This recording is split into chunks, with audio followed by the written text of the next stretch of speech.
Nathalie Baye, l'icône du cinéma français, a toujours cultivé une grande discrétion sur sa vie privée, mais plusieurs relations amoureuses marquantes ont été révélées au fil des années par la presse et ses rares confidences.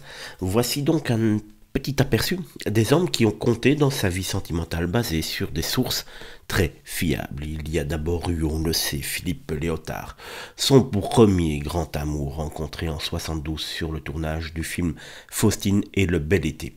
Acteur charismatique, il a quitté sa femme pour elle. Ils ont vécu une relation passionnée mais tumultueuse de 10 ans, marquée évidemment par ses addictions à l'alcool et à la drogue.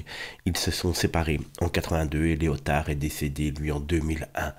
Johnny Hallyday est arrivé très rapidement après dans la vie de Nathalie Baye. Rencontrée la même année que sa rupture avec Léotard, en 82, le rocker et l'actrice ont formé un couple emblématique pendant environ 4 ans, jusqu'en 86. De cette union est née évidemment leur fille Laura Smet en 83.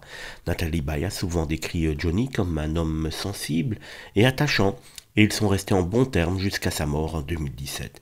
Puis est venu Pierre Lescure. Après sa séparation avec Johnny Hallyday, elle a eu une relation discrète avec cet homme de télévision, alors PDG de Canal+, et président du Festival de Cannes dans la seconde moitié des années 80.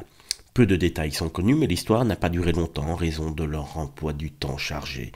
Puis est arrivé Jean-Louis Borloo, une idylle brève mais intense dans les années 90 avec cet homme politique, ancien maire de Valenciennes, ministre de l'écologie, de l'économie. Ils se sont rencontrés en 88 à Saint-Trope où elle passait des vacances avec sa fille Laura, âgée alors de 5 ans.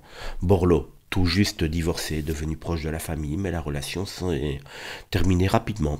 Ils sont restés néanmoins amis et a même été invité au mariage de Laura en 2019, preuve que celui-ci a compté dans la vie de la fille de Johnny. Aujourd'hui, à 77 ans, Nathalie reste célibataire et solitaire par intermittence, comme elle l'a confié récemment.